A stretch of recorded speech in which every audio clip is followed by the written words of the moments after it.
매일 아침 하나님과 함께 누리는 하늘의 양식, 오늘 만나. 하나님의 진노가 불의로 진리를 막는 사람들의 모든 경건하지 않음과 불의에 대하여 하늘로부터 나타나나니 이는 하나님을 알만한 것이 그들 속에 보임이라. 하나님께서 이를 그들에게 보이셨느니라. 장세로부터 그의 보이지 아니하는 것들 곧 그의 영원하신 능력과 신성이 그가 만드신 만물에 분명히 보여 알려졌나니 그러므로 그들이 핑계하지 못할지니라. 하나님을 알되 하나님을 영화롭게도 아니하며 감사하지도 아니하고 오히려 그 생각이 허망하여지며 미련한 마음이 어두워졌나니 스스로 지혜 있다 하나 어리석게 되어 썩어지지 아니하는 하나님의 영광을 썩어질 사람과 새와 짐승과 기어다니는 동물 모양의 우상으로 바꾸었느니라.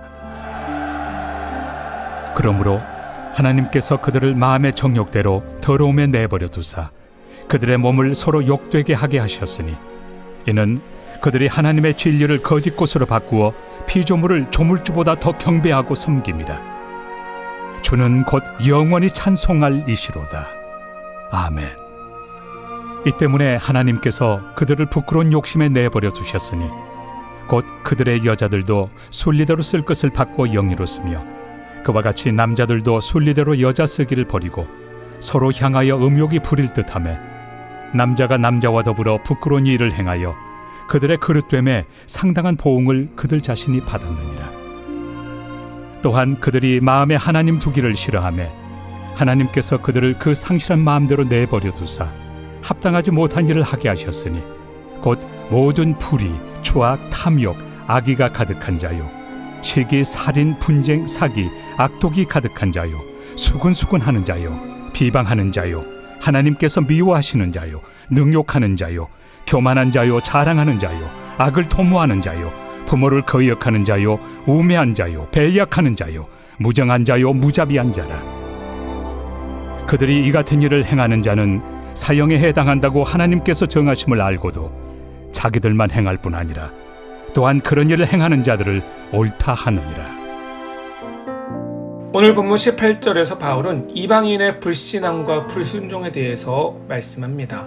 하나님은 유대인이나 이방인이나 상관없이 하나님이 선물로 주신 믿음을 갖고 말씀에 순종하는 자들에게는 구원의 은혜를 베푸시지만 불신자들의 불경건과 불의에 대해서는 하나님의 진노와 심판을 내리십니다. 불신앙 가운데 살아가는 자들은 영적으로 무지한 자들입니다. 사람들이 하나님을 믿지 않는 것은 하나님의 존재를 알지 못하기 때문에 믿지 못하고 말씀에 불순종한다 생각할 수 있습니다. 하지만 바울은 19절과 20절에서 불신자들 역시 하나님을 충분히 알 수 있다고 말씀합니다. 왜냐하면 하나님의 존재에 대한 인식을 이미 하나님의 형상대로 지음받은 우리에게 주셨고 또한 모든 피조물 안에 하나님의 능력과 신성이 감추어져 있기 때문이라고 말씀합니다. 그래서 불신자들이 하나님을 알지 못한다라고 핑계할 수 없다고 말씀하죠. 신학에서는 이러한 것을 계시라고 말합니다. 계시는 앞으로 일어날 일들에 대한 예언이라는 뜻보다 사실 바른 의미는 감추어진 것을 열어 보여주다라는 뜻입니다. 범죄 타락으로 영적 무지한 인간은 스스로 하나님을 알 수도 없고 하나님을 알 수 있는 방법 또한 없습니다. 그래서 하나님께서는 감춰진 하나님의 존재를 스스로 열어 우리에게 보여주십니다. 어떻게요? 우리 안에 있는 영혼을 사모하는 마음과 하나님에 대한 갈망을 통해서 또한 우주 만물 안에 창조 질서와 섭리를 통해 하나님의 살아계심을 보여주고 계십니다. 이것이 바로 계시라고 부르는데요. 신학에서는 이를 일반 계시라 합니다. 그래서 바울은 19절과 20절에서 이런 일반 계시의 영역을 통해 누구나 하나님의 존재에 대해서 알 수 있기 때문에 20절 말미에서 불신 이방인들이 하나님을 모른다고 핑계할 수 없다라고 자신 있게 말씀하고 있는 것이죠. 바울은 21절과 23절에서 불신자들의 이런 영적 무지와 하나님을 거부하는 모습을 이렇게 말합니다. 이런 일반 계시 영역을 통해서 하나님을 충분히 알 수 있음에도 불구하고 불신자들은 하나님께 영광을 돌리지 않고 또 감사하지 않으며 오히려 스스로 지혜롭다 여기며 하나님을 부정하고 거부하고 있다는 거죠.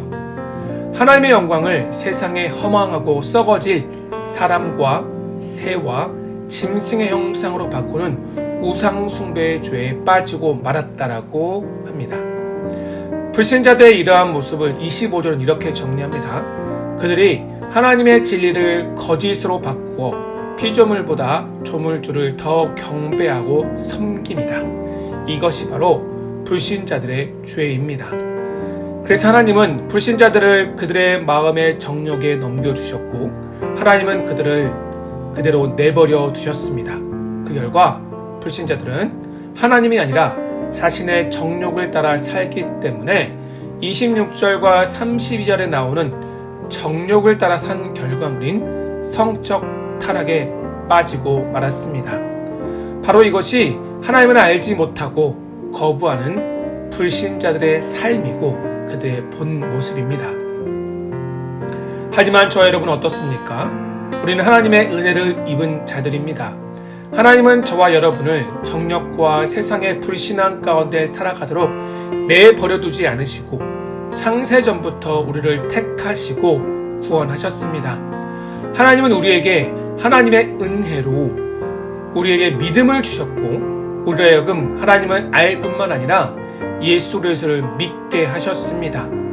일반 계시뿐 아니라 특별 계시인 성경을 통해서 하나님의 살아계심과 우리를 구원하시기 위한 하나님의 계획과 섭리를 가르쳐 주셨고 또 그 구원 계획을 성취하시기 위해서 십자가에서 피 흘려 죽으신 예수님을 주로 고백해 하셨습니다.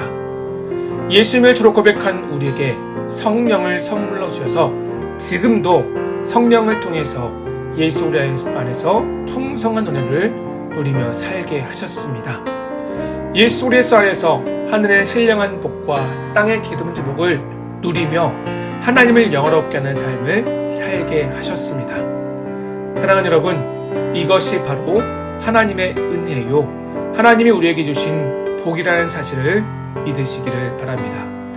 범죄 타락해서 하나님을 알고 믿을 만한 아무런 자격과 조건이 되지 않는 우리를 하나님의 일방적인 은혜로 우리를 불러주셨습니다. 예수 그리스도 안에서 살아가려고 몸부림치는 우리 안에 성령께서 지금도 변함없이 동행하십니다. 비록 우리의 인생 여정이 광야길과 같이 험난하지만 우리 앞에 놓인 인생의 고난과 역경이 사망의 음침한 골짜기를 걷는 것과 같지만 그럼에도 불구하고 우리가 낭망하고 실망하고 좌절하지 않는 이유는 바로 우리 주님이 하나님의 은혜와 사랑이 우리와 함께 하시기 때문입니다. 그렇다면 이 은혜와 사랑을 받아 누린 자답게 하나님을 아는 백성답게 하나님을 아버지라 부르는 자녀답게 하나님을 기뻐하고 하나님을 예배하며 하나님께만 영광 돌리는 우리의 삶이 되기를 소망합니다. 무엇보다 이 감사와 찬양의 마음으로 하나님께 전심을 다해 예배하는 오늘 주일이 되기를 소망합니다. 그럴 때 하나님께서 오늘도 우리의 심령 가운데 우리가 하나님께 올려드리는 예배 가운데 함께 하시고 우리가 주 안에서 만족하고 기뻐하며 주 안에서 참된 평안을 누리게 하실 것을 믿습니다. 이런 은혜가 오늘 하루 우리의 삶 가운데 가득하길 주님의 이름으로 축원합니다.